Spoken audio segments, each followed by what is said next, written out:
What's up, guys? It's Davis Burleson. This is TikTok Radio IRL with Penn Badgley. How are you? I'm pretty good. Thank you for having me. I'm gonna say I feel like after this interview, my high school friend group chat is going to freak out because You have a high school we're still friend going. group chat? Oh, that's really nice. We're still going. I mean, we don't really see each other, but we text here and there. Yeah, that's nice. Yeah. Yeah, that's fair. Well, I bequeath unto you a nice little thread. Anything you want to say to them if they're listening? Davis is clearly the best. Thank you for that little hype up sesh. Okay, season 4, part 1 of You is out now on Netflix. What do you think people are going to see differently this season? Because we know that you're in London, and also, are we still going to be attracted to a serial killer? Well, the second question I'll answer first. I think the answer is yes, for better or worse. Same old Joe. However, well, if you're not into beards, maybe then, But London, part 1, I'll say this. This season 4, is in 2 parts. It naturally divides into 2 parts. However, it wasn't written to be in 2 parts. I personally think that without part 2, part one is a crazy ride, but I think you're left on a and it is a crazy cliffhanger, no doubt. I mean, you're getting all the same twists and turns that you want, but because for the first 5 episodes at the very least, there's a genre shift. It's a mystery, like a whodunit, a murder mystery, and the tables. I mean, I'm basically explaining everything you see in the trailer, but like the tables have turned on Joe, so that he is being stalked, preyed upon. The hunter has become the hunted, but now he's technically hunting for this person, trying to find them. So this is the mystery, right? And it is a crazy wild ride that you'll be familiar with. However, it is a legitimate genre shift. And I just gotta tell everybody who's watching and maybe being like, wait, what's going on? It really comes home in the second part. So it's, it kind of needs all the crazy detours to going to a different country. Another major cultural city, like full of Brits. Joe looks quite different, although it doesn't sound different.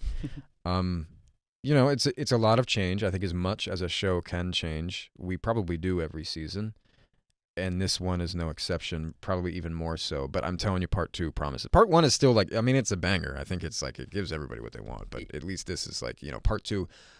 There's a delivery by the end of part 2 to me that is. It might make it the best of the series. I'm not sure, but I think so. Episode 8 of part 2 to me is a beautiful thing. I definitely agree about the genre shift too, how it's a murder mystery, and I love that there's a different location too, and it does change as much as it can for a show. You know what I mean? It changes a good amount, and it's a 1-month cliffhanger, which is I feel like it's a good time. It's exactly 1 month, 30 days. It's a why? Yeah, I know. I mean, it's this new thing that Netflix is doing that I think I prefer overall. Because people waiting. binge it so quickly. So quickly. It's probably whenever in previous seasons it probably comes out, and within probably a week it's like. Everyone's already done. Where I like this kind of longevity of it. Yeah, I do too. Yeah. It actually, the irony is that it goes back to something closer to the older model of television. Right. So I recently just watched White Lotus, and every Sunday I was so excited because it was I had something to do every night. But people love this show. They also love you from Gossip Girl. I'm curious because since You has become such a phenomenon as well. I'm sure you get recognized a lot for both of your projects. Yes. What's the biggest difference in the fan encounter for Gossip Girl fans versus You fans? Yeah, that's interesting. Because I'm sure the approach is much different. Well, actually, the irony in a way. I mean, the joke that Joe is in some ways, just Dan Humphrey picking up a knife and losing his mind finally. Honestly, true. I would say the biggest difference is that people who really come up to me for You, for the show now, are maybe meeting me a bit more where I am, and people who think of me as Dan Humphrey are that show started 16 years ago, and so I think there's a different nostalgia, and there's a different kind of freak out. I think people who know me more from You are almost like a little bit more. It's a more traditional, dare I say, celebrity interaction where they're like maybe really nervous. But then Gossip Girl, it's more like oh, come here, I really need a picture with you, that kind of thing. There's more of a, I don't know what to call it.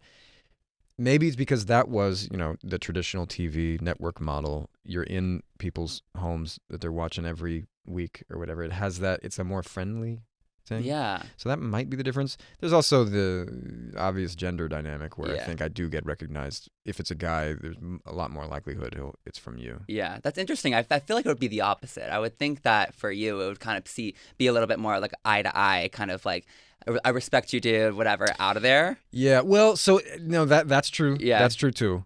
I mean, it really, dude, to be honest, at this point, it's all over the place. All over the place. It used to, here's the difference. With you, it's now all over the place. Mm-hmm. It's so many different kinds of people. And some people freak out and love it. Some people are just like, hey, respect, Yeah. I had a mom the other day. She was with her, like, I think her 9-year-old, and she just looked me in the eye and reached out her hand and shook my hand and said, I like your work. I was like, that's rare. That's really nice. I love a handshake. Not that moms don't, but it, like, just the firm handshake and eye contact and just, I like your work, and she continued on. That's exceedingly rare. Don't want to bother. She's on her way. She has kids to raise. So, exactly. Yeah. You have a lot of fans of the show, especially Cardi B is a huge fan. Evidently, yeah. She changed her profile picture to That's a photo again, of you. Again. So this is the second time. And, I got to say, Cardi, if you're listening, it's the same picture this time. Like, when I heard, I was hoping it might be a different picture. Right. It's the same. She didn't switch it up. Well, she likes that one photo and she went with it. Yeah. You're hearing me just like thinking about this openly. The way that this is now where I'm like, do I need to change my icon? Maybe I do. I'll have to find. It's got to be an evolution, though. Got to find something. Got to find some way to play with it. Have you spoken to Cardi about this? No, we've never met in person. We've never met in person. Y'all need to make that happen. I know. And I know that there was potential that she was going to be in season 4, but her song "I Like It" was in this season. That's right. Yeah. So she needs to come on next season. Yeah. For sure. That'd be nice. What's the weirdest fan DM you've gotten? Fan DM. DM. Do you read? I don't really. Every now and then it occurs to me to be like, how many? I don't even know how many. It just has the 99 plus, and it's been that way for 10 years. Yeah. Have I had Twitter for 10 years? I did get Twitter just under 10 years ago. There we go. The others have been on less time. Weirdest DM. It's probably really weird, and I haven't seen it. Yeah. I don't really. Yeah. I mean, the only time is when like every now and then I'll DM somebody that I know, which is really, it's only to be ironic because like it's just so not my way of communicating, and so I think maybe DMs from me are weirder because they're again exceedingly rare, and then I'll just no context a video that is not my vibe at all. You'll send a video over DM. Yeah, isn't that something that you do? Yeah, you can do that. Yeah, rare. But yeah, is it you rare? do it. I don't mean a video of myself. Oh. Yeah. Oh, okay. I thought like you something that you I've send a DM a video. It's like talking to yourself. Hey, just wanted to say, pop in here. That sounds like you remember that app Marco Polo? Yes. Yeah. Kind of like that, literally. So you're kind of the king of TikTok. Kind of. Yeah, you got on it. Do you like the app? How do you feel? How do you feel on it? So I'm on TikTok radio, right? Yes. I love it. I love it very much. Of course you do. It's where I want to spend all of my time. Exactly. In fact, the only other place I'd like to go is to TikTok radio. A+, my friend. Yeah. A+ right there. Okay, so I'm going to be honest. I'm too old. Really? I'm just enough over the thing where it's like it doesn't do the thing for all the like neurotransmitters that everybody's just like scroll hit. I'm just like it doesn't. I look at it and I'm like, what the F is going on? It overwhelms me a bit. It's too short to me. We have there's like a 10-minute videos now. Nobody uses that. Has your algorithm changed to the stuff that you like yet? Has your For You page become For You? This is the and look to everybody love TikTok. That's great. I'm just being honest. Like I'm past the point where it's got me. It can't get me. I think a famous person you're not going to stop. You're not going to crack me. I think a famous person also has a different relationship to social media where either they're going to be worse than the average person or they are sort of have to be better because you can't get caught up in that. There's so many people commenting, editing, whatever it is. Like the thing that we're all experiencing on social media is kind of like subjecting yourself to something of fame, and if you're already famous on top of that, it's just like I've never spent that much time on any of them except for Twitter, because that was like a news source. Yeah. Right? And now that Twitter is what it is, I'm just like, I don't really go on that. So to be honest, for years I was sort of like, I think I'll start a TikTok, because my friend Chris Ute, who's a musician, he and I had this like little viral moment years ago, like back in 2019, I think. With one of his songs, I did it. Yeah, I did it. And that was fun. That was cool. I thought, okay, the thing about TikTok that I like is the dancing, right? So I'll find a way. I will find a way. But so one of my co-hosts on my podcast, it's called Podcrushed. It's available on all platforms. Season 2 is coming out shortly. Listen now. Yeah. If you like middle school stories, if you have a cringy, awkward middle school story, come to Podcrushed. No, I've never done that before. I'll never do it again. My co-host Nava Kavlin is a Swiftie. Yes, I heard that Taylor Swift is the one that got you on TikTok. No, that's not true. Yeah. Well, you mean by proxy? Yes, So yes, her record came out. However you want to phrase it, but yeah. No. So here's really how it went down. I was making TikToks with my Podcrushed team. Yes. My podcasting team, which is 3 other people. We're not the pros you think we are in the sense of we're not flanked by like assistants and all this stuff. It's just we're just making this thing. And really, I'd say that Sophie and Nava on the app, they know TikTok much better than I do, in the sense that they understand how it works. Here's what I do. A little bit like Kanye. It's maybe not the most savory reference anymore, but I'm going to make it. He has a team of producers around. He doesn't make all those beats, but he does hear one. He's like, that's the one. That's the one. He makes the executive decision. Yeah, and so that's basically what I do. It's like I and I know how to execute, because it's me, the person doing it. Nava was a huge Swiftie, and the record had just come out. And she was like, there's this song, you got to hear it, and we should make something. And I was like, okay, yeah. I mean, that was literally my response. We were thinking of a bunch of different things. And if memory serves, I was like, basically what she said was, I think you should do it with us, or you could do it with yourself. And I was like, if I understand this correctly, it has to be with me. If I have any read on what this is, I've got to do it with me. So, because it's like me and Joe. Yeah. And it's anti-hero. It's just sort of, it's this perfect moment. Like, there's nobody who even has access to this power. Yeah. We've got to take it. You have to take advantage of the opportunity. And so we were making it, and the director in me comes out. I like love to frame things and stuff. And so, and so it was fun. We're having fun. Sophie cut it together, and then when I saw it, I was like, oh, I mean, I think this is my TikTok. I think this is not the Podcrushed TikTok. I think this is mine. I'm creating an account. I think I'm making one right now. Wow. And this is the best way. I've been waiting for years. I don't think there could conceivably be a better moment. And yeah. You posted it, and were you expecting how viral it went? Yes. You're like, I knew it was going to get millions of views, and everyone would freak out. What's it at now? What's it at now? You know what's interesting? Let's actually see. It's not even as high. It's not anywhere near as high as some of my other videos where I duetted fans and stuff. And here's why I think. There's all these conspiracy theories about the different algorithms. I think because we had to make the video off the app.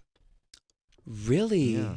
People tell me that. I do that all the time, but I think that's why. Okay. Well, I know if you use the features, they like push it more sometimes. So that video has 9.3 million. And he reached 10. 9.3 million views and 1.2 million likes. And then your other one, your most viral one, 40.7 million. And look at that. Look at what I'm doing. I'm doing almost nothing. Yeah, nothing. I mean, it's standing it's there. a great it's good. Nothing, but it's a great. Don't get me wrong. Don't get me wrong. It's a 40 million view nothing. I'm extremely talented. Yeah. Don't get me wrong. There you are. But this is the irony. The Taylor Swift thing that everybody talks about. Also, I love that it was to a Kendrick song. Yeah. So Lauren, right there, she's an A1 day one. She yeah, she's like a super. Well, a super fan feels like a strange term to use for another human being. She's somebody who's been following my work for a while, and then we've had a few interactions on the different platforms, and so she added me with that video, and again, I have so many requests. Mm-hmm. I can't sift through this stuff. It was Nava who said, "Hey, Lauren has been making this video, and she's saying she's going to do it every day until you do better." Do it. And I was like, "Oh, great, yeah." What day is she on? Was it? What do you know? What day? What was on? She's like day 485. I'm still waiting. No, it was. I think not that many at all. I think she'd been doing it for a week or something. Okay, 7 days. She dedication so far. Yeah. But I like you said that you had fun with it. So I like that you're having fun because a lot of celebrities get on the app and kind of just are just promoting things. Will they stop? Can they stop? Can celebrities just? If you want to listen to my podcast, Podcrushed, it's on all platforms. Subscribe and like. We have a YouTube platform. We have channel. We have a YouTube channel. Yes, we do. We do. Love to see it. Love to see it. Celebrities. I said I was never going to do that again, and I've now done it twice. By the way, celebrities on the platforms. I think TikTok. What's really cool about it actually is that they don't have the same sway. I should say we. I guess I'm one of them. We don't have the same sway. We don't have the same impact, which I think is phenomenal. Yeah. Celebrities should not have as much impact as they do. I think TikTok is the app where young people started to realize these celebrities are old. They don't know what they're doing. They're not as tapped in as I thought they were. They're not as tapped in as Charli D'Amelio. Mm-hmm. That's right. Exactly. Except for the Podcrushed team. Podcrushed, available on all platforms. Except for the podcast team. Exactly. Yeah. All right. Well, thank you so much for coming on TikTok Radio IRL. Part 2 of You is out on March 9th on Netflix. Part 1 is already out. So go stream it. Go watch it. Any last words? I'm going to give you this one. XOXO. Gossip Girl.